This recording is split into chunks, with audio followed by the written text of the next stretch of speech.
2주가 지났습니다. 아침 6시 알람이 울렸어요. 습관적으로 눈을 떴죠.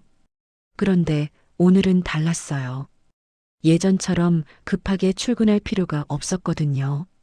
지연이가 말했어요. 어머님, 오늘부터 정문으로 출근하세요. 정문? 65년을 살면서 정문으로 들어가 본 적이 없었는데 옷장을 열었어요. 청소복이 걸려 있었어요. 15년 동안 입었던 그 회색 유니폼. 손이 자동으로 그쪽으로 갔다가 멈췄어요. 아니지. 이제 이거 안 입어도 되는데. 대신 지연이가 사준 베이지색 블라우스를 꺼냈어요. 거울을 봤어요. 낯설었어요. 이 사람이 정말 나인가? 7시 30분 호텔 정문 앞에 섰어요. 유리문이 자동으로 열렸어요. 안녕하세요. 도어맨 박성호 씨가 인사했어요. 저한테요.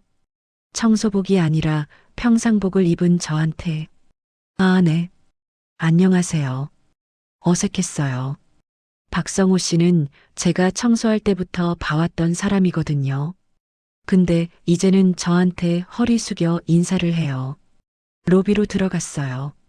대리석 바닥이 반짝였어요. 저기, 저 구석. 제가 매일 아침 무릎 꿇고 닦던 곳이에요. 지금은 다른 청소 직원이 닦고 있었죠. 김영숙 씨였어요. 저보다 한 살 어린 64세. 15년 동안 같이 일했던 동료예요. 영숙 씨. 제가 다가갔어요. 김영숙 씨가 고개를 들었어요. 그리고는 눈을 피했어요. 아, 네. 이사님. 이사님이요? 영숙 씨, 나 순덕이야. 그냥 편하게 불러. 아니에요. 이제 직급이 다르신데. 김영숙 씨가 다시 바닥을 닦기 시작했어요. 뭔가 이상했어요. 예전에는 이 시간에 만나면 수다도 떨고 그랬는데. 영숙 씨, 나중에 시간 되면 점심이나. 저 바쁘거든요. 먼저 가보세요. 목소리가 쌀쌀했어요. 가슴이 철렁했어요. 직원 전용 엘리베이터를 탔어요. 12층 버튼을 눌렀어요. 엘리베이터가 올라가는 동안 거울에 비친 제 얼굴을 봤어요. 왜 영숙 씨가 저러지? 띵동. 문이 열렸어요. 복도를 걸었어요. 청소 카트가 보였어요. 이은희 씨가 객실 문을 닫고 있었어요. 57세, 이 호텔에서 12년 일했대요. 은희 씨, 안녕하세요. 네. 짧은 대답이었어요. 그리고는 돌아서서 다른 객실로 가버렸어요. 왜 다들? 내가 뭘 잘못했나? 노동환 경계선실 팻말이 붙은 문을 열었어요. 책상, 의자, 컴퓨터, 서류함. 제 사무실이에요. 앉았어요. 의자가 푹신했어요. 예전에 쓰던 플라스틱 의자하고는 차원이 달랐죠. 창문으로 강남 거리가 내려다 보였어요. 이게 꿈인가? 근데 기분이 이상했어요. 좋아야 하는데 뭔가 답답했어요. 가슴이 오전 9시 똑똑똑. 이사님, 들어가도 될까요? 젊은 여자 목소리였어요. 네, 들어오세요. 문이 열렸어요. 호텔 프런트에서 일하는 김미진 씨였어요. 27살 신입사원이에요. 이사님, 상담 신청했었는데요. 아, 맞아요. 앉으세요. 미진 씨가 조심스럽게 의자에 앉았어요. 어린 얼굴이 긴장해 있었죠. 무슨 일이에요? 저 야간 근무 수당을 못 받았어요. 벌써 3개월째예요. 미진 씨가 서류를 꺼냈어요. 근무 기록표였죠. 야간 근무가 한 달에 10번인데 수당이 하나도 안 들어왔어요. 제가 서류를 봤어요.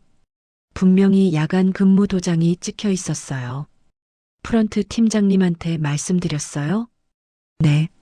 그런데 미진 씨가 말을 멈췄어요. 팀장님이 뭐라고 하시던가요? 신입은 원래 그런 거다. 1년은 참아야 한다고. 미진 씨 목소리가 떨렸어요. 이사님, 제가 참아야 하는 거 맞나요? 다른 선배들한테 물어봤더니 다들 그냥 참으래요. 원래 그런 거다. 우리도 다 그랬다고. 아, 이 말. 제가 평생 들었던 말이에요. 원래 그런 거야. 참아. 가슴이 아팠어요. 아니에요. 제가 단호하게 말했어요. 절대 참으면 안 돼요. 야간 근무 수당은 법으로 정해진 거예요. 신입이든 10년 차든 똑같아요. 미진 씨 눈이 커졌어요. 정말요? 네. 제가 인사팀이랑 얘기할게요. 그리고 밀린 3개월치 수당, 다음 달 월급이랑 같이 받을 거예요. 감사합니다, 이사님. 미진 씨가 벌떡 일어나서 인사했어요. 그 모습을 보면서 뭔가 뭉클했어요. 아, 내가 이런 일을 할 수 있구나.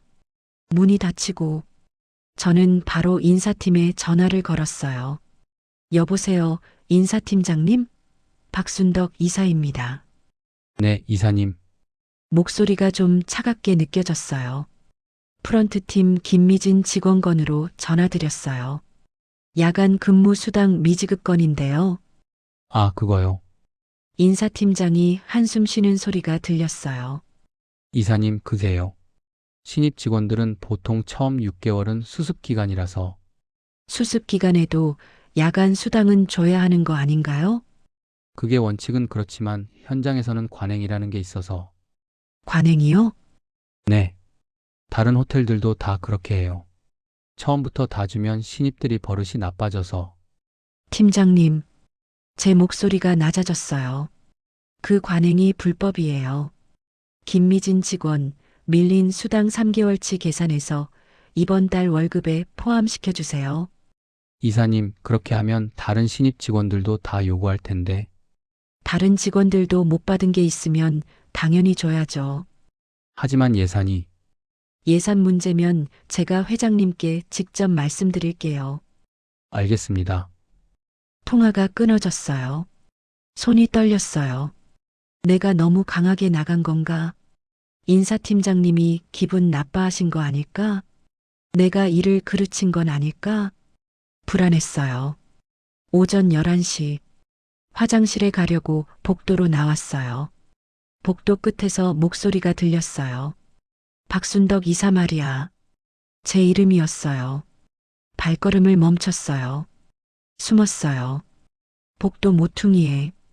갑자기 이사됐다고 완전 달라졌던데.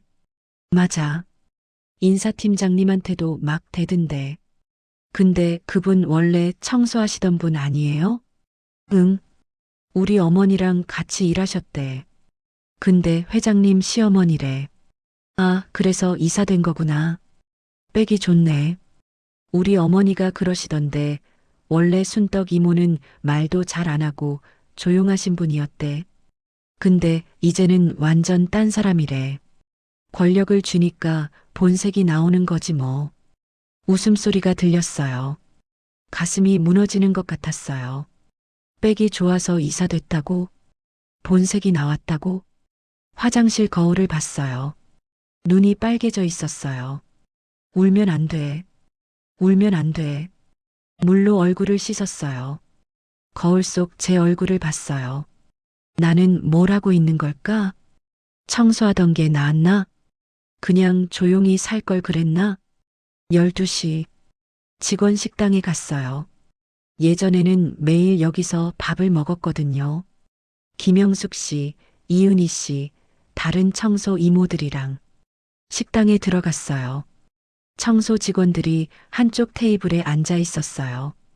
김영숙 씨가 저를 봤어요. 그리고는 다른 사람들한테 뭔가 속삭였어요. 다들 저를 쳐다봤다가 고개를 돌렸어요. 가서 인사해야 하나? 근데 뭔가 이상한데 밥을 받아서 빈 테이블에 앉았어요. 혼자. 예전에는 항상 다 같이 앉아서 먹었는데 숟가락을 들었어요. 밥이 목으로 안 넘어갔어요. 옆 테이블에서 목소리가 들렸어요. 우리도 15년 일했는데. 맞아. 근데 시어머니라고 이사 되는 거 보면 쟤는 운이 좋지. 며느리가 재벌이래. 우리는 뭐야? 우리도 똑같이 고생했는데. 젓가락을 놓았어요. 식욕이 없었어요. 밥을 반도 안 먹고 일어났어요. 나가면서 김영숙 씨 테이블 옆을 지나갔어요.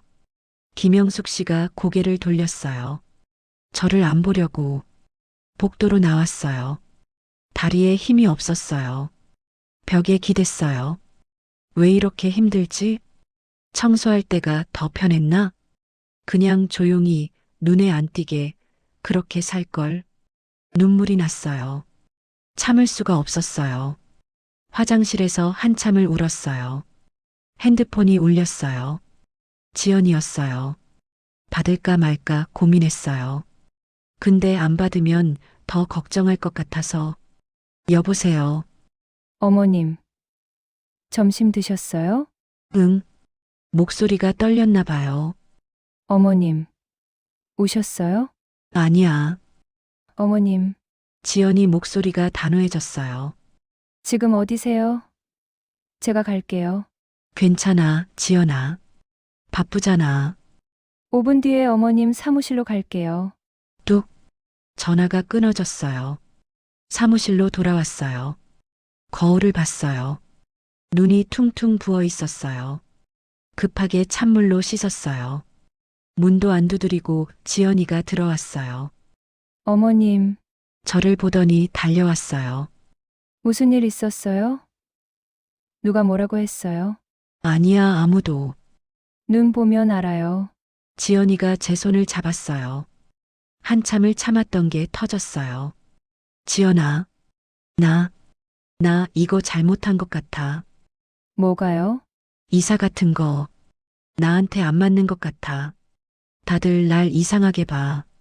영숙이도 나한테 눈도 안 마주쳐주고 청소하는 이모들도 다. 내가 배신자가 된 것 같아. 눈물이 또 났어요. 복도에서 들었어. 백이 좋아서 이사됐대. 본색이 나왔대. 지연아, 나 원래 그런 사람 아니잖아. 나 그냥 말이 안 나왔어요. 지연이가 저를 꼭 안았어요.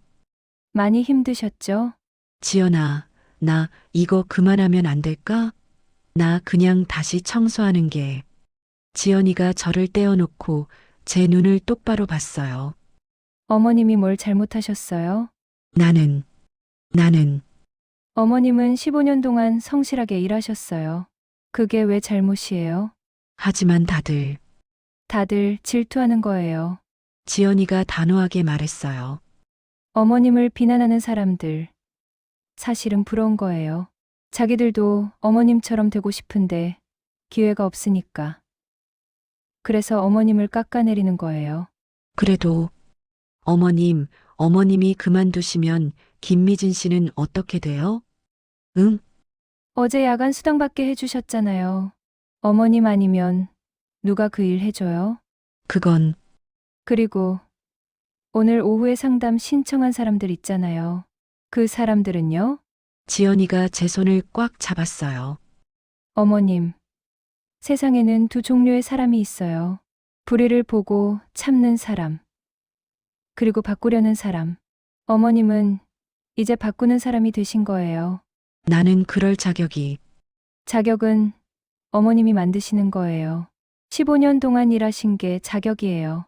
지연이가 일어나서 창밖을 봤어요. 어머님, 제가 왜 어머님을 이사로 임명했는지 아세요? 며느리니까 아니에요. 지연이가 돌아봤어요. 어머님이 제일 잘 아시니까요. 밑에서 일하는 사람들이 뭘 원하는지, 뭐가 힘든지. 저는 몰라요. 저는 청소해 본 적도 없고, 주방에서 일해 본 적도 없어요. 근데 어머님은 15년을 하셨잖아요. 어머님, 그 경험이 자격이에요. 어머님만 할 수 있는 일이에요. 가슴이 뜨거워졌어요. 근데 지연아, 다들 날 싫어하면 다는 아니에요. 지연이가 웃었어요. 김미진 씨는 어머님한테 고마워해요. 그리고 오늘 오후에 상담 신청한 사람들도 어머님을 믿으니까 온 거예요. 어머님, 모든 사람한테 사랑받을 순 없어요. 변화를 만들면 반드시 반발이 있어요.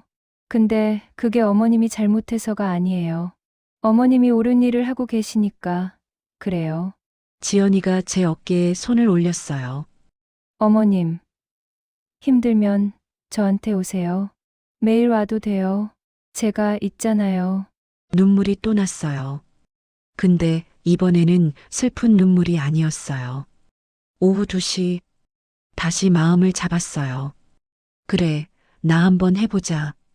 똑똑똑. 이사님, 들어가도 될까요? 네, 들어오세요. 문이 열렸어요. 주방에서 일하는 이준호 씨였어요. 32살, 3년차 직원이에요. 이사님, 상담 신청한 이준호입니다. 네, 앉으세요. 무슨 일이세요? 저, 연차를 못 썼어요. 준호 씨가 서류를 꺼냈어요. 작년 연차 15일이 그대로 남아있는데 올해로 넘어가면서 다 날아갔어요. 연차 사용 신청하셨어요? 네, 여러 번요. 근데 주방장님이 계속 거부하세요. 바쁜데 무슨 연차냐. 다른 사람들 생각 좀 해라. 준호 씨가 한숨을 쉬었어요. 이사님, 저도 쉬고 싶어요. 아내가 임신 중인데 병원도 같이 못 가고 결혼기념일도 일하고 목소리가 떨렸어요. 연차가 제 권리 아닌가요? 맞아요. 당연히 권리예요. 제가 메모를 했어요. 주방장님이랑 제가 얘기해 볼게요. 그리고 못 쓴 연차는 수당으로 받으실 수 있어요. 정말요? 네. 법으로 정해진 거예요. 준호 씨 얼굴이 환해졌어요. 감사합니다, 이사님. 준호 씨가 나가고 삼시에 또 다른 직원이 왔어요. 세탁실 직원 박미라 씨, 45살. 이사님, 저희 세탁실은 식사 시간이 20분밖에 안 돼요. 20분요? 네. 밥 먹으러 식당 가는데 5분, 줄 서서 기다리는데 5분, 그럼 10분 안에 먹어야 해요. 급하게 먹다가 체하는 사람도 많아요. 팀장님한테 말씀드렸어요? 네. 근데 원래 그랬다. 바쁘면 어쩔 수 없다고. 또 그 말이었어요. 원래 그랬다. 알겠어요. 제가 해결해 볼게요. 메모가 쌓여갔어요. 4시, 5시, 6시. 계속 직원들이 왔어요. 객실 청소 직원, 보안 요원, 주차 관리 직원. 다들 하나씩 불만이 있었어요.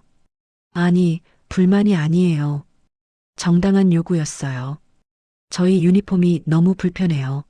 치마가 너무 짧아서 계단 오를 때 눈치 보여요. 야간 근무하면 택시비를 줘야 하는 거 아닌가요? 지하철 끊긴 시간인데. 임신했는데 무거운 거 들라고 해요. 법으로 보호받을 수 있나요? 하나하나 다 메모했어요. 손이 아플 정도로 7시가 됐어요. 마지막 상담이 끝났어요. 메모장을 봤어요. 오늘 하루 15명을 만났어요. 15가지 문제가 있었어요. 이걸 다 어떻게 해결하지? 막막했어요. 근데 동시에 뭔가 뜨거운 게 가슴에서 타올랐어요. 이 사람들이 나를 믿고 온 거잖아. 나한테 기대를 건 거잖아. 포기하면 안 돼. 그날 밤 집에 돌아와서도 메모를 정리했어요. 노트북을 켰어요. 지연이가 사용법을 가르쳐 줬거든요. 서툴지만 천천히 쳤어요. 야간 수당 미지급 15건, 연차 미사용 8건, 식사시간 부족 사건, 유니폼 문제 3건, 임신 중 과중 업무 2건, 하나하나 정리했어요. 그리고 해결 방안도 적었어요. 야간 수당 인사팀에서 즉시 지급, 연차 팀장들 교육 필요, 식사 시간 교대 시간 조정, 밤 11시가 넘었어요. 눈이 침침했어요. 근데 멈출 수가 없었어요. 똑똑. 문이 열렸어요. 지연이었어요. 어머님, 아직도 안 주무세요? 응. 내일 회의 준비하고 있어. 지연이가 제 노트북 화면을 봤어요. 와, 어머님. 이거 다 정리하신 거예요? 응. 오늘 상담한 거 다 정리했어. 대단하세요. 지연이가 웃었어요. 어머님. 아침에는 그만두고 싶다고 하시더니 저녁에는 이렇게 열심히 하고 계시네요. 생각해봤어. 나 때문에 기다리는 사람들이 있더라고. 지연이가 제 어깨를 안았어요. 어머님. 자랑스러워요. 자랑스럽긴. 나 아직도 떨려.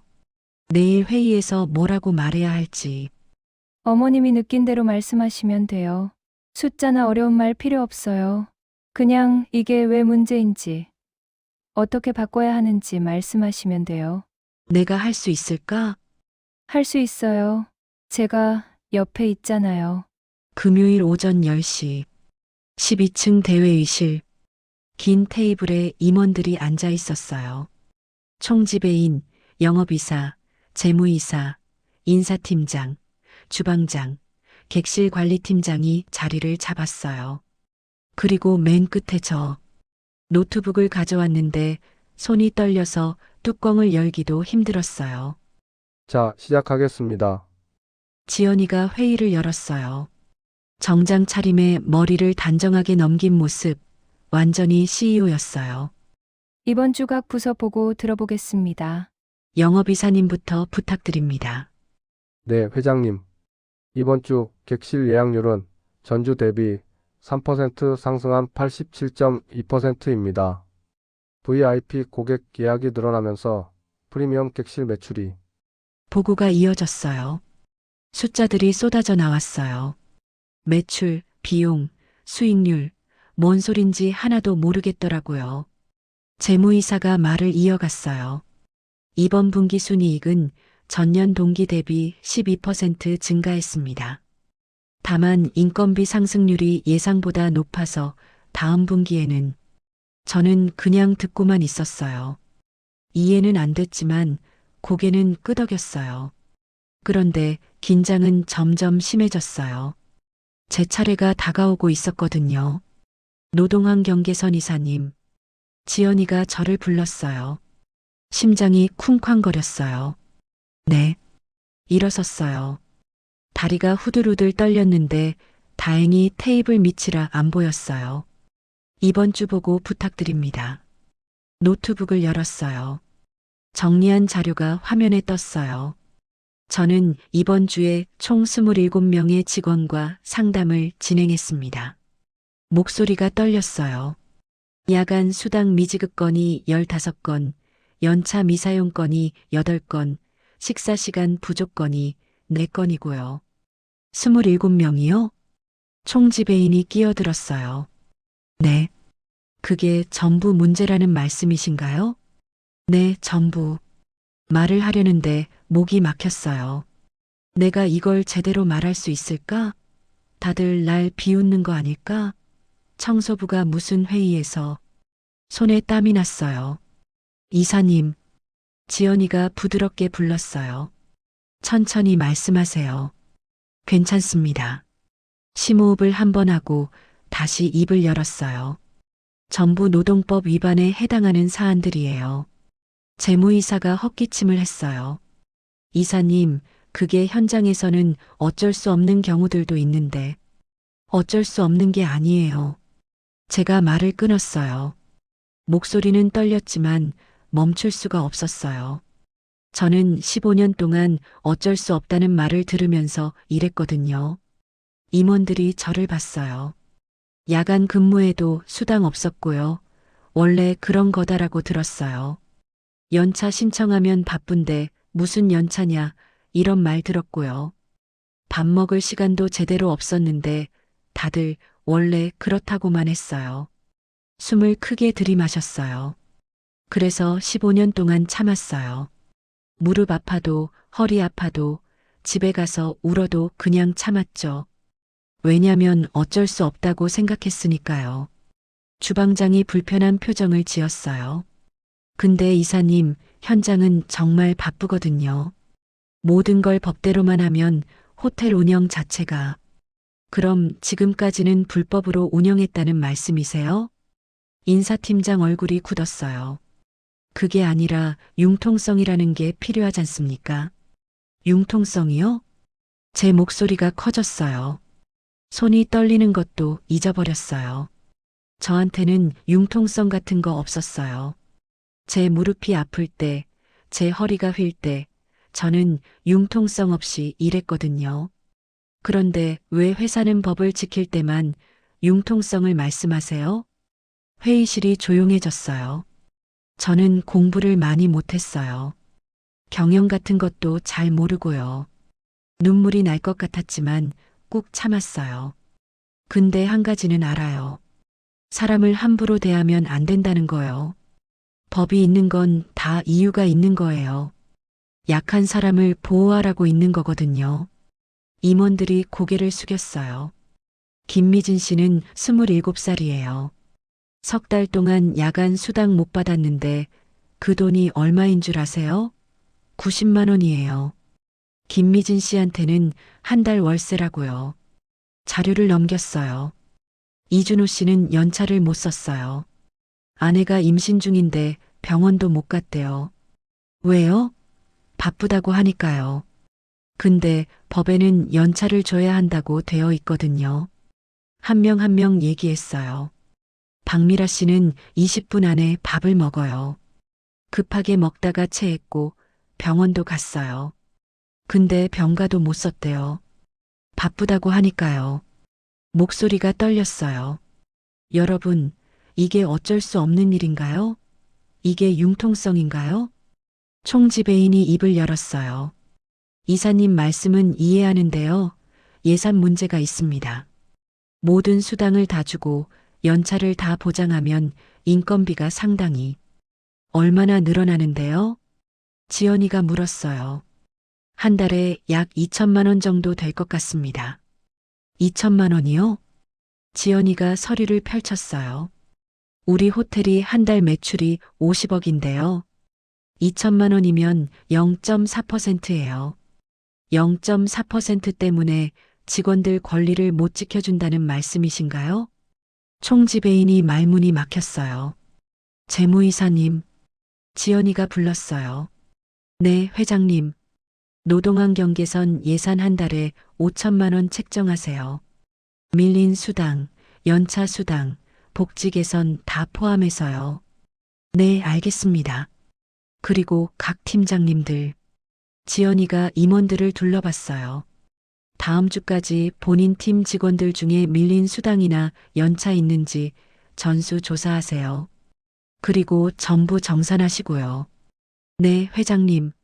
앞으로 노동환 경계선 이사님 말씀은 제 지시와 같은 무게로 받아들이세요. 명심하시고요. 임원들이 고개를 숙였어요. 지연이가 저를 보더니 미소를 지었어요. 회의가 끝나고 임원들이 하나씩 나갔어요. 인사팀장이 제 앞으로 왔어요. 이사님, 아까 말씀 죄송합니다. 아니에요. 제가 너무 현장만 생각하고 사람은 제대로 안 본 것 같네요. 다시 생각해 보겠습니다. 인사팀장이 고개를 숙이고 나갔어요. 주방장도 다가왔어요. 이사님, 제 밑에서 일하는 직원들 제대로 못 챙긴 것 같습니다. 반성하겠습니다. 한 명씩 사과하고 나갔어요. 회의실에 저와 지연이만 남았어요. 어머니, 지연이가 다가왔어요. 정말 멋있었어. 멋있긴 떨어서 죽는 줄 알았어. 손이 아직도 떨렸거든요. 근데 해냈잖아. 지연아, 나 진짜 할 수 있을까? 이 일을 오늘 봤잖아요. 어머니가 하셨어. 지연이가 제 손을 잡았어요. 어머니, 처음 해보는 일이 쉬울 리 없죠. 떨리고 무섭고 불안한 게 당연한 거예요. 근데 그래도 해내시는 게 대단한 거라고요. 눈물이 날 것 같았어요. 그리고 어머니, 오늘 회의에서 눈치챘어요? 뭘? 임원들 표정 말이야. 처음엔 불편해했는데 나중에는 다들 고개를 끄덕이고 있었잖아요. 그랬어? 네. 어머니 말씀이 가슴에 닿은 거예요. 숫자나 이론이 아니라 진짜 경험에서 나온 말이었으니까 눈물이 났어요. 이번엔 참지 않았어요. 지연이가 저를 안아줬어요. 그날 오후부터 소문이 퍼졌어요. 들었어? 회의에서 박순덕 이사님이 임원들한테 직접 말씀하셨대. 뭐라고 하셨는데? 우리가 받아야 할 돈, 연차 다 받게 해주신대. 진짜? 응. 인사팀에서 전수조사 들어간대. 복도를 지나가는데 프런트 직원들이 저를 봤어요. 이사님, 김미진 씨가 뛰어왔어요. 이사님 들었어요. 제 수당 나온대요. 응, 다음 달 월급에 포함될 거야. 감사합니다. 미진 씨가 깊게 인사했어요. 진심이 담긴 인사였어요. 주방에서도 직원이 나왔어요. 이준호 씨였어요. 이사님, 주방장님이 저한테 사과하셨어요. 그리고 연차 쓰라고 하셨어요. 다행이네. 이사님 덕분이에요. 정말 감사합니다. 하나둘씩 직원들이 인사했어요. 고맙다고, 감사하다고. 그 모습을 보면서 가슴이 뜨거워졌어요. 아, 내가 이런 일을 할 수 있구나. 오후 4시쯤 사무실로 돌아왔는데 문 두드리는 소리가 들렸어요. 들어와. 문이 열렸어요. 김영숙 씨였어요. 15년 동안 같이 청소했던 동료, 오늘 아침에 저를 피했던 그 사람. 영수가, 순덕아. 김영숙 씨가 들어와서 문을 닫았어요. 그리고 제 앞에 섰어요. 미안해. 응? 오늘 아침에, 아니, 요 며칠 동안 너한테 못되게 군 거. 김영숙 씨 눈이 빨개졌어요. 사실은 질투가 났어. 영수가, 우리 똑같이 15년 일했잖아. 근데 너만 이사됐잖아. 나는 왜 안 되는 거지? 그 생각만 들더라고. 김영숙 씨가 고개를 숙였어요. 근데 오늘 들었어. 내가 회의에서 우리 얘기해줬다며. 야간 수당, 연차, 밥 먹는 시간 다 얘기해줬다며. 응, 그랬어. 순덕아, 너 나 대신 싸워준 거잖아. 15년 동안 우리가 참았던 거 너 대신 말해준 거잖아. 김영숙 씨가 눈물을 닦았어요. 미안해. 그리고 고마워. 저도 눈물이 났어요. 영수가 나도 미안해. 내가 먼저. 나도 이제 알겠어. 너 혼자만 잘 되려고 한 게 아니라는 거. 너 우리 다 같이 끌어올리려고 한 거구나. 김영숙 씨가 제 손을 잡았어요. 순덕아, 앞으로도 계속해줘. 우리 목소리 내줘. 나는 용기가 없어서 못하겠어. 근데 너는 할 수 있잖아. 영수가, 부탁해. 우리 대신 싸워줘. 두 사람이 울면서 껴안았어요. 15년 동안 같이 일했던 동료, 이제는 서로를 이해하는 사람들. 김영숙 씨가 나간 뒤 또 문 두드리는 소리가 났어요. 들어와. 문이 열렸어요. 이은희 씨였어요. 57살 12년 차 청소 직원. 오늘 아침에 저를 피했던 또 다른 사람. 이사님, 은희야 앉아. 이은희 씨가 조심스럽게 앉았어요. 저 사과하러 왔어요. 괜찮아. 아니에요. 저 이사님한테 정말 못되게 생각했어요. 백 좋아서 이사됐다. 본색 나왔다. 그렇게 생각했어요. 이은희 씨가 고개를 숙였어요. 근데 오늘 알았어요. 이사님이 얼마나 용기 있는 분인지. 그런 거 아니야. 저도 12년 일했어요. 12년 동안 부당한 거 많이 당했는데 한 번도 말 못했어요. 무서워서요. 말했다가 잘리면 어떡하지, 찍히면 어떡하지 이런 생각만 들어서. 이은희 씨 목소리가 떨렸어요. 근데 이사님은 그걸 해냈어요. 임원들 앞에서 우리 얘기해 주셨어요. 저는 평생 못할 일을 이사님이 해주신 거예요. 은희야, 저 이제 알았어요. 이사님이 특별 대우받아서가 아니라 이사님이 특별한 사람이셔서 그 자리에 계신 거라는 거요. 이은희 씨가 일어나서 깊게 인사했어요. 고맙습니다, 이사님. 그리고 앞으로도 부탁드려요. 오후 6시가 됐어요. 퇴근 시간이었는데 집에 바로 가고 싶지 않았어요. 지하로 내려갔어요. 직원 휴게실 15년 동안 제가 밥 먹고 쉬고 옷 갈아입던 곳 문을 열었어요. 청소 직원들이 모여 있었어요. 순덕이다. 이사님. 다들 반겼어요. 순덕아, 아니 이사님. 여기 앉아. 자리를 내줬어요. 예전에 제가 앉던 그 자리였어요. 이사님 들었어요. 회의에서 대박이었다며. 우리 얘기 다 해주셨다며. 야간 수당도 나오고 연차도 보장된대. 다들 신이 났어요. 이사님, 정말 고마워요. 한 명이 말했어요. 우리가 15년 동안 못한 거 이사님이 해주셨어요. 다들 고개를 끄덕였어요. 사실 우리 처음엔 질투했어요. 김영숙 씨가 솔직하게 말했어요. 똑같이 일했는데 순덕이만 이사돼서 속상했거든요. 근데 이제 알겠어요. 순덕이가 우리 대표로 올라간 거구나. 맞아. 순덕이가 우리 목소리 내주는 거지. 앞으로도 부탁해, 순덕아. 눈물이 났어요. 여러분, 고마워요.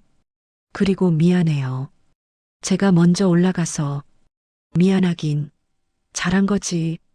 그래, 내가 올라가야 우리도 좋아지지. 다들 웃었어요. 그리고 누군가 말했어요. 순덕아, 넌 이제 우리 영웅이야. 영웅이라니. 저 같은 사람이 15년 동안 우리랑 똑같이 무릎 꿇었던 사람이 이제는 임원들 앞에서 당당하게 서는 거잖아. 그게 얼마나 대단한 건데. 맞아. 순덕이 보면서 우리도 용기 생겨. 나도 이제 부당한 거 있으면 말할 거야. 순덕이처럼. 제 가슴이 뜨거워졌어요. 아, 이래서 내가 이 일을 하는구나. 한 사람이 바뀌면 다른 사람도 용기를 얻는구나. 다음 주 월요일 예산회의가 있었어요. 저도 참석했어요. 노동환경 개선 예산으로 월 5천만 원이 책정됐습니다. 재무이사가 발표했어요. 그런데 말입니다. 재무이사가 서류를 넘겼어요. 문제가 있습니다. 이번 분기 전체 예산을 보면 5천만 원을 추가하려면 어딘가를 줄여야 하거든요. 화면에 표가 떴어요.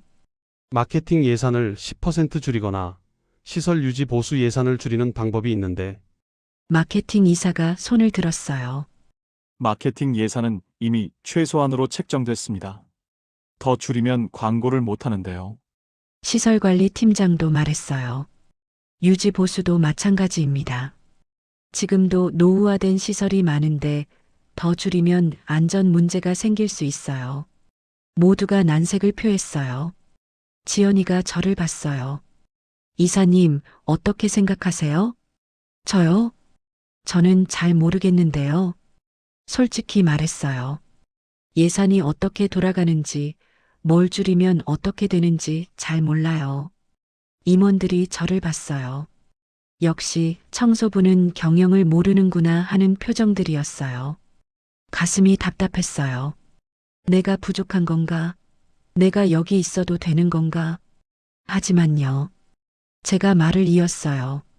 한 가지는 알아요. 뭔가요? 재무이사가 물었어요. 사람이 먼저예요. 네. 마케팅이 중요하고 시설이 중요한 건 알아요.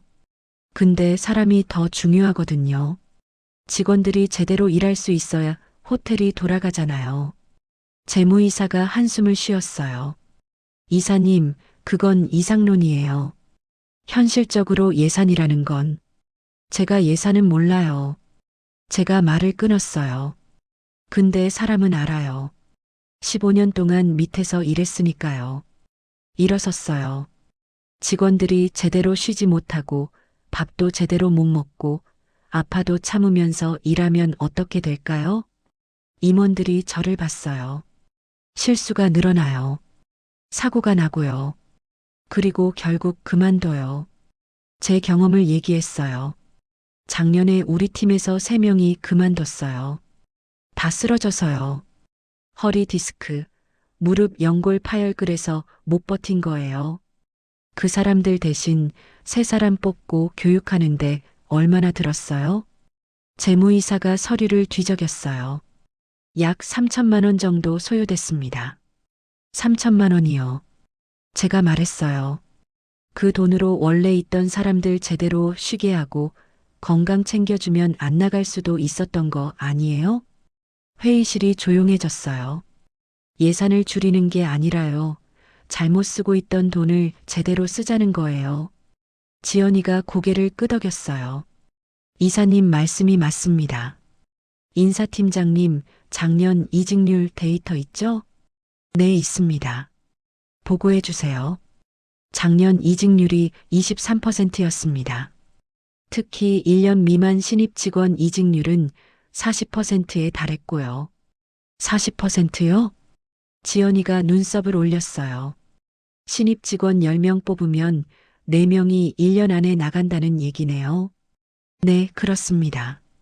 채용 비용, 교육 비용 다 합치면 한 명당 얼마죠? 약 1천만 원입니다.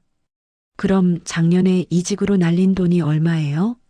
재무이사가 계산기를 두드렸어요. 약 5억 정도 됩니다. 회의실이 조용해졌어요. 5억이면 노동환경 개선 예산 10개월치네요. 지연이가 말했어요. 직원들 제대로 대우하면 이직률이 줄어들고요. 그럼 5억을 아낄 수 있어요. 그 중에 6천만 원만 노동환경에 쓰면 되는 거 아닌가요? 재무이사가 고개를 숙였어요. 그렇게 보면 맞는 말씀이십니다. 그럼 예산 승인하겠습니다. 지연이가 서류에 사인했어요. 회의가 끝나고 지연이가 제 옆으로 왔어요. 어머니, 오늘도 멋있었어. 멋있긴, 나 떨어서 죽는 줄 알았어. 근데 해냈잖아. 그리고 어머니, 눈치챘어? 뭘? 재무이사님 표정 말이에요. 마지막에는 고개를 끄덕이고 있었잖아. 그랬어? 응. 어머니 경험이 숫자보다 강했어. 며칠 후 세탁실에서 연락이 왔어요. 이사님, 좀 와주실 수 있으세요? 세탁실로 내려갔어요. 박미라 씨가 기다리고 있었어요. 이사님, 식사 시간 문제 말씀드렸잖아요. 응, 기억해. 그래서 팀장님한테 얘기했어요. 식사 시간을 30분으로 늘려달라고요. 그래서 팀장님이 그러시는데요. 매뉴얼에 20분으로 되어 있대요. 그래서 못 바꾼대요.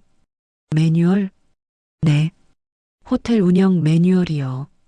거기에 세탁실 직원 식사 시간 20분이라고 적혀 있대요. 박미라 씨가 답답한 표정을 지었어요. 이사님, 매뉴얼은 못 바꾸는 건가요? 누가 만든 매뉴얼인데? 글쎄요, 예전부터 있었대요. 예전부터 또 그 말이었어요. 매뉴얼 한번 볼 수 있을까? 네, 제가 복사해 왔어요. 두꺼운 서류 뭉치였어요. 그랜드 팰리스 호텔 운영 매뉴얼. 표지를 넘겼어요. 제정일 2005년 3월. 20년 전이었어요. 내용을 봤어요. 세탁실 직원 식사 시간 20분. 청소 직원 1인당 담당 객실 15개. 야간 근무 수당 별도 규정 없음. 연차 사용 팀장 재량. 다 엉터리였어요. 20년 전 기준이었거든요. 미라야, 이거 지금 다 이대로 하고 있어? 네, 매뉴얼이니까요. 한숨이 나왔어요. 사무실로 돌아왔어요. 매뉴얼을 책상 위에 올려놓았어요. 두껍고 낡은 책, 20년 동안 아무도 안 고친 거예요. 전화를 걸었어요. 팀장님, 총지배인님 계세요? 네, 계십니다. 지금 뵐 수 있을까요? 긴급한 건이에요. 10분 후 총지배인 사무실. 이사님, 무슨 일이세요? 이거요. 매뉴얼을 탁 놓았어요. 이게 뭔가요? 호텔 운영 매뉴얼이에요. 2005년에 만든 거요. 총지배인이 매뉴얼을 펼쳐봤어요. 아, 이거 오래됐네요. 20년 됐어요. 근데 지금도 이대로 하고 있어요. 네. 식사 시간 20분, 야간 수당 없음, 연차는 팀장 재량 이 매뉴얼대로 하고 있다고요. 총지배인 얼굴이 굳었어요. 이사님, 그게. 지배인님, 이거 불법이에요. 제가 다른 서류를 꺼냈어요. 지연이가 프린트해준 자료였어요. 근로기준법에는 식사 시간 최소 30분이라고 나와 있어요. 야간 수당은 의무고요. 연차는 팀장 재량이 아니라 노동자 권리예요. 총지배인이 말이 없었어요. 근데 우리 호텔은 20년 전 매뉴얼을 그대로 쓰고 있어요. 법이 바뀐 줄도 모르고요. 총지배인이 한숨을 쉬었어요. 이사님, 사실 저도 매뉴얼이 오래된 건 알았어요. 근데요? 바꾸려면 전체 시스템을 다 바꿔야 하거든요. 근무표도 다시 짜고 인력 배치도 조정하고 돈도 시간도 많이 들어요. 그래서 20년 동안 안 고친 거예요? 총지배인이 대답을 못했어요. 지배인님, 제가 앞으로 다가갔어요. 저는 이 매뉴얼대로 15년 일했어요. 20분 안에 밥 먹고 야간 수당 없이 일하고 연차도 팀장 눈치 보면서 신청했어요. 이사님, 근데 그게 다 불법이었어요. 제가 15년 동안 불법을 당한 거예요. 왜요? 매뉴얼이 오래됐는데 아무도 안 고쳐서요. 총지배인이 고개를 숙였어요. 죄송합니다. 사과는 필요 없어요. 고쳐야죠. 하지만 시간이 얼마나 걸려요? 최소 석 달은 걸립니다. 석 달이요? 제가 고개를 저었어요. 석 달 동안 또 직원들이 불법으로 일해요? 안 돼요. 그럼 어떻게?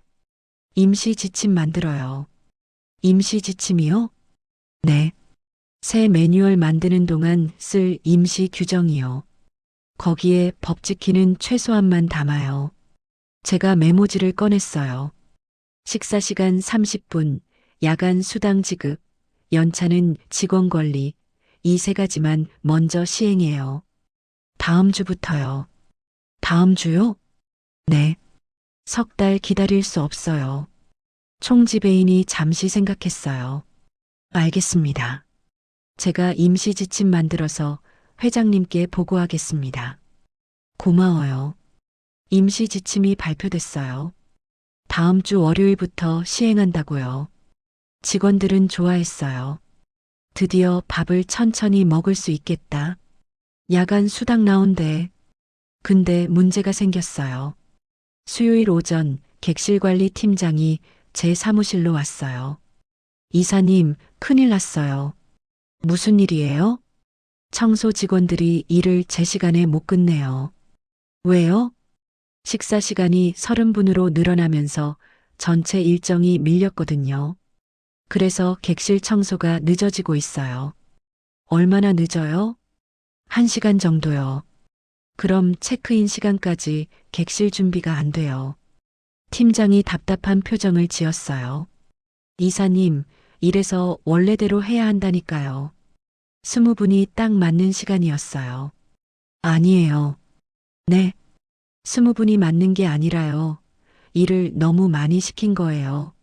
무슨 말씀이세요? 청소 직원 한 명이 하루에 15개 객실을 청소해요. 맞죠? 네. 15개 객실을 8시간에 하려면 한 객실당 32분이에요. 근데 거기서 식사 시간, 휴식 시간 빼면요? 제가 계산했어요. 한 객실당 25분밖에 안 남아요. 25분 안에 침대 정리, 화장실 청소, 바닥 청소 다 하라고요? 팀장이 말문이 막혔어요. 그래서 직원들이 식사 시간 줄이고 쉬는 시간 없이 일한 거예요.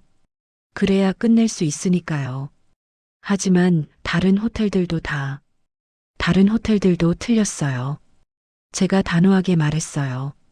팀장님, 청소 직원 한 명당 객실 수를 줄여야 해요.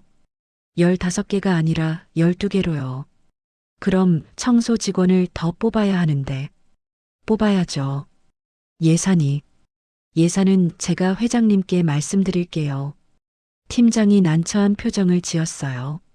이사님, 이렇게 하면 호텔 운영이 제대로 돌아갈 거예요. 제가 말했어요. 지금은 직원들 희생으로 돌아가는 거예요. 그거 아니에요? 팀장이 대답을 못했어요. 그날 저녁 집에서 지연이와 저녁을 먹었어요. 어머니, 오늘 객실관리 팀장님한테서 연락 받았어. 그래. 청소 직원 더 뽑아야 한다고 하셨다며? 응. 내가 너무 나댄 것 같아? 아니야. 지연이가 웃었어요. 정확한 지적이야. 나도 데이터 봤는데 우리 호텔 청소 직원 1인당 업무량이 업계 평균보다 20% 많더라고. 정말? 응. 그래서 이직률도 높고. 어머니 말씀대로 직원 더 뽑는 게 맞아. 근데 돈이. 어머니. 지연이가 제 손을 잡았어요. 내가 이 호텔 인수한 이유가 뭔지 알아? 응? 어머니 때문이야. 어머니가 15년 동안 고생하신 거 보고 이런 호텔을 바꾸고 싶어서 샀어. 지연아. 그러니까 어머니가 옳다고 생각하시는 대로 해. 돈 걱정은 내가 할게. 근데 나 경영을 몰라서 실수하면 실수해도 돼. 지연이가 웃었어요. 처음 하는 일인데 완벽할 수 없잖아. 실수하면서 배우는 거지. 지연아. 어머니, 지금까지 잘하고 계셔. 임원들도 인정하고 직원들도 좋아하고 호텔도 좋아지고 있어. 정말? 응. 이번 주 직원 만족도 조사 결과 나왔는데 전월 대비 30% 상승했어. 와, 어머니 덕분이야. 그날 밤 침대에 누워서 생각했어요. 나 진짜 하고 있구나. 무서웠고 떨렸고 불안했지만 해내고 있구나. 3주가 지났어요. 호텔의 변화가 눈에 보이기 시작했어요. 직원 식당에서는 다들 여유 있게 밥을 먹었어요. 30분이라는 시간, 겨우 10분 늘어난 거지만 완전히 달랐어요. 아, 밥이 이렇게 맛있었나? 급하게 안 먹으니까 소화도 잘 되고 청소 직원들도 달라졌어요. 한 명당 12개 객실, 3개 줄어든 거지만 여유가 생겼어요. 이제 꼼꼼하게 청소할 수 있어. 무릎도 덜 아파. 프런트 직원들도 달라졌어요. 야간 수당 나오니까 야근이 억울하지 않아. 연차도 눈치 안 보고 쓸 수 있고, 그리고 가장 놀라운 건 이직률이 떨어졌대요. 지난달 퇴사자가 단 2명, 전년 동월 대비 70% 감소했어요. 지연이가 보고서를 보여줬어요. 신입 직원 이직률이 40%에서 15%로 떨어졌어. 정말? 응. 그리고 직원 추천 채용이 늘었어. 직원들이 자기 지인들한테 우리 호텔 좋다고 소개하는 거야. 와, 이게 다 어머니 덕분이야. 어느 날 아침 책상 위에 편지가 놓여 있었어요. 봉투에 박순덕 이사님께라고 적혀 있었어요. 열어봤어요. 이사님께, 저는 프런트의 김미진입니다. 이사님께 꼭 감사 인사를 드리고 싶어서 편지를 씁니다. 사실 저는 3달 전에 퇴사하려고 했어요. 야간 수당도 안 나오고 선배들한테는 무시당하고 매일 힘들어서 집에 가면 울었어요. 이게 내 인생인가 싶었어요. 그런데 이사님이 오셨어요. 이사님이 제 이야기를 들어주셨어요. 그리고 바꿨어요. 이제 저는 이 호텔이 좋아요. 출근하는 게 즐거워요. 제 권리를 존중받는다는 게 이렇게 좋은 건지 처음 알았어요. 이사님, 정말 감사합니다. 이사님이 계셔서 제가 이 호텔에 남을 수 있었어요. 김미진 올림. 편지를 읽으면서 눈물이 났어요. 아, 내가 이런 일을 하고 있구나. 누군가의 삶을 바꾸고 있구나. 금요일 오후 청소 직원들이 케이크를 들고 제 사무실로 왔어요. 이게 뭐야? 순덕아, 아니 이사님, 우리가 준비했어. 김영숙 씨였어요. 오늘이 이사님 취임 한 달째 되는 날이잖아. 어머, 벌써 한 달이나. 한 달 동안 우리 삶이 완전히 바뀌었어. 이은희 씨가 말했어요.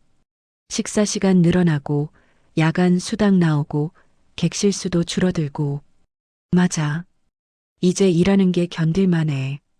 견딜만한 정도가 아니야. 좋아. 다들 웃었어요. 순덕아, 너 진짜 대단해. 김영숙 씨가 제 손을 잡았어요. 우리가 15년 동안 못한 걸 너는 한 달 만에 해냈어. 나 혼자 한 게 아니야. 다들 도와줘서. 아니야. 내가 용기 낸 거야. 이은희 씨가 말했어요. 우리는 겁이 나서 못했어. 근데 너는 떨면서도 해냈잖아. 맞아. 그게 진짜 용기지. 케이크를 자르면서 15년 동안 같이 일했던 동료들과 이제는 서로 응원하는 사람들이 됐어요. 하지만 모든 게 해결된 건 아니었어요. 다음 주 월요일 보안팀에서 연락이 왔어요. 이사님, 상담 신청하고 싶은데요. 그래 와. 보안 요원 3명이 왔어요. 이사님, 저희는 24시간 교대 근무를 해요. 응. 근데 교대 시간이 애매해서요. 늘 30분씩 더 일하게 돼요. 30분? 네.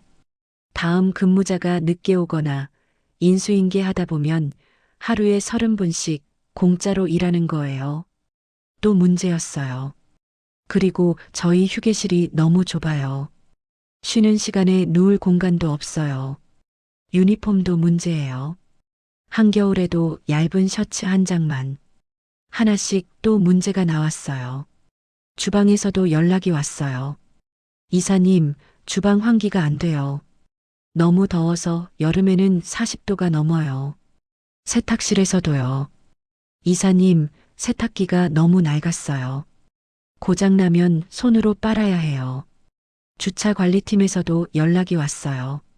이사님, 저희는 비 와도 우산도 없이 일해요. 끝이 없었어요. 15년, 20년 동안 쌓인 문제들이 하나씩 터져 나오기 시작했어요. 사무실에 혼자 앉아서 메모를 정리했어요. 보안팀 교대 시간 조정, 휴게실 확장, 동복 지급, 주방 환기 시설 개선, 세탁실 세탁기 교체, 주차팀 우비, 우산 지급. 한숨이 나왔어요. 이걸 다 어떻게 해결하지? 내가 할 수 있을까? 불안했어요. 저녁에 지연이한테 전화했어요. 지연아, 어머니 무슨 일이야? 목소리가 안 좋은데. 나 너무 많은 것 같아. 문제가 계속 나와. 보안팀, 주방, 세탁실 끝이 없어. 어머니, 그게 정상이야. 응? 15년 동안 아무도 안 들어줬던 이야기들이 이제 나오는 거야. 어머니가 문을 열어주신 거지. 근데 나 혼자서는. 혼자 안 해도 돼. 지연이가 말했어요. 어머니, 내일 회의 하나 소집해. 각 부서 팀장들 다 모으고. 회의를? 응. 어머니가 준비하신 문제들 다 발표하고 같이 해결 방법 찾는 거야. 내가 그런 회의를 할 수 있어. 어머니는 이미 임원 회의도 하셨잖아. 그건 지연이가 옆에 있어서. 내일도 내가 있을게. 어머니 옆에. 다음 날 오후 2시 회의실에 각 부서 팀장들이 모였어요. 보안팀장, 주방장, 세탁실 팀장, 주차관리 팀장 그리고 저. 떨렸어요. 안녕하세요. 노동환경개선 이사 박순덕입니다. 목소리가 떨렸어요. 오늘 회의를 소집한 이유는 각 부서에서 올라온 문제들을 같이 해결하려고요. 노트북을 열었어요. 보안팀부터 말씀드릴게요. 교대 시간 조정 문제가 있고요. 하나씩 발표했어요. 팀장들이 듣고 있었어요. 어떤 사람은 고개를 끄덕이고 어떤 사람은 난처한 표정이었어요. 주방 환기 시설 문제, 세탁기 교체 문제. 다 발표했어요. 이상입니다. 회의실이 조용했어요. 보안팀장이 손을 들었어요. 이사님, 교대 시간 조정은 찬성입니다. 근데 인력이 부족해서 인력은 더 뽑으면 되잖아요. 예산이 또 예산 얘기였어요. 팀장님, 제가 말했어요. 지금 보안 요원들이 하루 30분씩 공짜로 일하고 있어요. 한 달이면 15시간이에요. 그거 수당으로 주면 한 명당 15만 원이에요. 팀장이 듣고 있었어요. 그 돈으로 신입 한 명 더 뽑으면 모두 정시에 퇴근할 수 있어요. 보안팀장이 고개를 끄덕였어요. 맞는 말씀이십니다. 주방장도 말했어요. 이사님, 환기시설은 저도 오래전부터 건의했어요. 근데 예산 문제로 계속 미뤄졌거든요. 얼마나 들어요? 약 3천만 원. 회장님께 건의하겠습니다. 지연이가 말했어요. 주방 환기는 안전 문제야. 직원들 건강도 문제고 화재 위험도 있어. 즉시 시행할게. 감사합니다, 회장님. 하나씩 해결 방법이 나왔어요. 세탁기는 다음 달에 교체. 주차팀 우비는 이번 주 내 지급.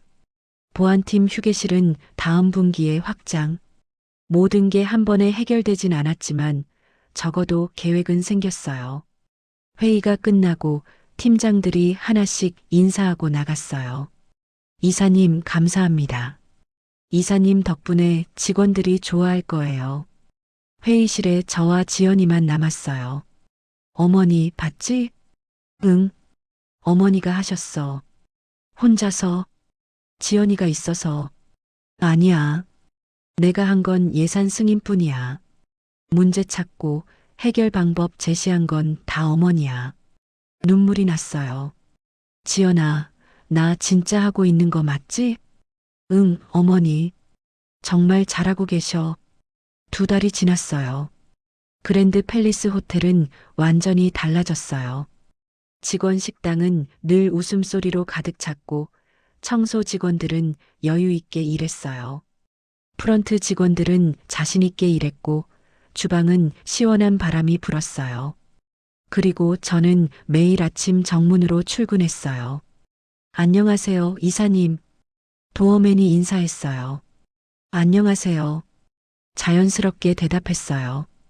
이제 어색하지 않았거든요. 엘리베이터를 타고 12층으로 올라갔어요. 노동환 경계선실 문을 열었어요. 책상 위에 또 상담 신청서가 쌓여 있었어요. 하나씩 읽었어요. 아직도 해결할 문제들이 많았어요. 하지만 이제는 무섭지 않았어요. 한 번에 하나씩 천천히 창밖을 봤어요. 강남 거리가 내려다 보였어요. 저 아래 어디선가 또 다른 박순덕들이 오늘도 일하고 있겠죠. 무릎 꿇고 허리 굽히고 참으면서 언젠가는 그 사람들도 일어설 거예요. 저처럼 65세 늦은 나이에 시작한 새 인생. 무섭고 떨리고 힘들었지만 후회는 없었어요. 왜냐하면 누군가의 삶을 바꾸고 있었으니까요. 15년 동안 무릎 꿇었던 여자가 이제는 당당하게 서 있으니까요. 똑똑똑. 문 두드리는 소리가 들렸어요. 들어와. 새로운 하루가 시작됐어요. 그리고 저는 준비됐어요. 오늘도 누군가의 이야기를 들어줄, 오늘도 누군가의 편이 되어줄. 박순덕, 65세. 노동환 경계선 이사. 그리고 끝까지 포기하지 않은 사람. 여러분, 이 이야기는 한 사람의 용기에서 시작됐습니다. 15년 동안 참았던 한 사람이 더 이상 참지 않기로 결심했을 때 세상이 조금씩 바뀌기 시작했어요. 혹시 지금 여러분도 부당한 대우를 받으면서 어쩔 수 없어라고 생각하고 계신가요? 혹시 지금 여러분도 나이가 너무 많아 나는 할 수 없어라고 생각하고 계신가요? 박순덕 씨는 65세에 시작했습니다. 늦은 나이는 없습니다. 필요한 건 단 하나 한번 해보자는 용기뿐입니다. 오늘도 어디선가 누군가는 무릎 꿇고 있을 겁니다. 그 사람에게 이 이야기가 작은 용기가 되길 바랍니다. 당신도 일어설 수 있습니다. 당신도 바꿀 수 있습니다. 당신도 할 수 있습니다. 그랜드 팰리스의 새 주인 박순덕의 이야기였습니다. 들어주셔서 감사합니다. 3년이 지났어요. 그랜드 팰리스 호텔은 업계에서 일하고 싶은 호텔 1순위가 됐어요. 이직률은 5% 미만으로 떨어졌고 직원 만족도는 95%를 넘었어요. 그리고 신기하게도 호텔 매출도 늘었어요. 직원들이 행복하니까 서비스가 좋아진 거예요. 지연이가 말했어요. 고객들이 느껴요. 직원들이 진심으로 웃는다는 걸. 저는 이제 68세가 됐어요. 여전히 노동환경 개선 이사로 일하고 있어요. 근데 이제는 혼자가 아니에요. 노동환경 개선팀이 생겼거든요. 5명의 팀원이 저와 함께 일해요. 그중 한 명이 김영숙 씨예요. 예전에 저랑 같이 청소했던 그 동료. 순덕아, 오늘 상담 7건 들어왔어. 그래. 어떤 내용이야? 육아휴직 문제, 야간 근무 조정, 장애인 편의시설 개선. 하나씩 보자. 둘이 앉아서 상담 내용을 검토했어요. 15년 동안 같이 무릎 꿇었던 두 사람이 이제는 같이 문제를 해결하는 사람들이 됐어요. 오후 3시 회의가 있었어요. 호텔업계 노동환경 개선 협의회. 그랜드 팰리스가 주도하는 모임이에요. 서울의 호텔 5곳이 참여하고 있어요. 안녕하세요. 박순덕 이사입니다. 제가 회의를 시작했어요. 오늘은 식사 시간 보장에 대해 논의하려고 합니다. 저희 호텔은 작년부터 30분을 보장하고 있는데요. 다른 호텔 담당자들이 듣고 있었어요. 저희도 도입하고 싶은데 인력 배치가. 저희 경험을 공유해 드릴게요. 처음에는 어려웠지만 방법이 있어요. 회의가 끝나고 한 호텔 담당자가 다가왔어요. 이사님, 저희 호텔도 도와주실 수 있으세요? 물론이죠. 사실 저도 5년 동안 객실 청소를 했었어요. 근데 이사님 이야기 듣고 용기가 났어요. 당신도 할 수 있어요. 제가 그 사람의 손을 잡았어요. 저도 65세에 시작했잖아요. 저녁 집으로 돌아왔어요. 지연이와 준우가 기다리고 있었어요. 준우는 이제 10살이 됐어요. 할머니, 오늘 학교에서 발표했어. 무슨 발표? 우리 가족의 영웅이라는 주제로 할머니 이야기했어. 할머니가? 응. 할머니가 청소 일하시다가 이사님 되신 거, 다른 사람들 도와주시는 거 다 얘기했어. 준우가 신이 났어요. 친구들이 다 신기하대. 할머니 멋있대. 눈물이 날 뻔했어요. 준우야, 할머니는 특별한 사람이 아니야. 응? 할머니는 그냥 참지 않기로 한 거야. 그것뿐이야. 그게 멋진 거잖아. 준우가 저를 껴안았어요. 저녁을 먹으면서 지연이가 말했어요. 어머니, 다음 달에 기자 인터뷰 요청이 들어왔어. 기자 인터뷰? 응. 노동 전문 잡지에서요. 어머니 이야기를 다루고 싶대. 내가 무슨. 어머니는 이제 많은 사람들한테 희망이야. 특히 나이 든 여성 노동자들한테. 그래. 응. 어머니 이야기가 알려지면서 다른 회사들도 변하고 있어. 노동환경 개선 담당자를 만드는 곳도 생겼고. 정말? 응. 어머니가 시작한 거야. 그날 밤 침대에 누워서 생각했어요. 3년 전 이맘때쯤 저는 변호사한테 뺨을 맞았었죠. 그리고 지연이가 이 호텔을 샀어요. 그때는 몰랐어요. 제 인생이 이렇게 바뀔 줄. 65세에 새로 시작할 줄. 인생은 참 신기해. 창밖을 봤어요. 밤하늘에 별이 보였어요. 내일은 또 어떤 일이 생길까? 기대됐어요. 무섭지 않았어요. 왜냐하면 이제는 알았거든요. 나이는 숫자일 뿐이라는 걸. 늦은 때는 없다는 걸. 용기만 있으면 뭐든 할 수 있다는 걸. 박순덕 씨는 지금도 그랜드 팰리스 호텔에서 일하고 있습니다. 매일 아침 7시 정문으로 출근합니다. 도어맨이 인사하고 직원들이 웃으며 지나갑니다. 이사님, 안녕하세요. 오늘도 좋은 하루 되세요. 그리고 박순덕 씨는 엘리베이터를 타고 12층으로 올라갑니다. 노동환 경계선실. 그곳에서 오늘도 누군가의 이야기를 듣습니다.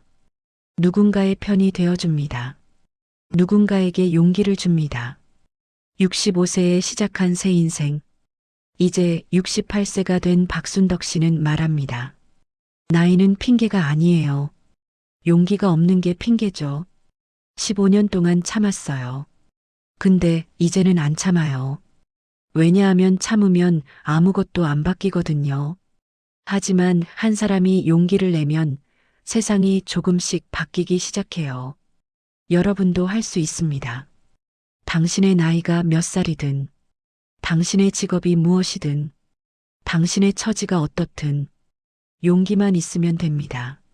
한번 해보자는 마음만 있으면 됩니다. 박순덕 씨처럼 오늘도 어디선가 누군가는 참고 있을 겁니다. 그 사람에게 이 이야기가 닿기를 바랍니다. 당신도 일어설 수 있습니다. 당신도 바꿀 수 있습니다. 당신의 인생은 당신이 만드는 겁니다. 65세든 70세든 80세든 늦은 때는 없습니다. 지금이 바로 시작할 때입니다. 그랜드 팰리스의 새 주인 박순덕의 이야기를 마칩니다. 하지만 이건 끝이 아닙니다. 누군가의 새로운 시작입니다. 당신의 시작이 될 수도 있습니다. 용기를 내세요. 당신도 할 수 있습니다. 이 이야기를 듣고 계신 여러분께 혹시 지금 힘든 일을 겪고 계신가요? 혹시 부당한 대우를 받고 계신가요? 혹시 나는 나이가 많아서 안 되라고 생각하고 계신가요? 박순덕 씨의 이야기는 우리에게 알려줍니다. 변화는 가능하다는 것을, 나이는 핑계가 아니라는 것을, 한 사람의 용기가 세상을 바꿀 수 있다는 것을. 물론 쉽지 않습니다. 박순덕 씨도 떨렸고 불안했고 포기하고 싶었습니다. 하지만 계속했습니다. 그리고 해냈습니다. 여러분도 할 수 있습니다. 오늘 하루 작은 용기를 내보세요. 부당한 일에 아니오라고 말해보세요. 여러분의 권리를 요구해보세요. 그 작은 용기가 모여서 세상은 조금씩 바뀝니다. 박순덕 씨처럼 당신도 누군가의 영웅이 될 수 있습니다. 당신도 누군가에게 희망이 될 수 있습니다. 시작하세요. 지금 이 순간부터 여러분의 이야기를 기다립니다. 감사합니다. 오늘도 한 편의 이야기를 함께 해주셔서 고맙습니다. 마음이 머무는 이야기 계속 함께해요. 구독과 좋아요 잊지 마세요.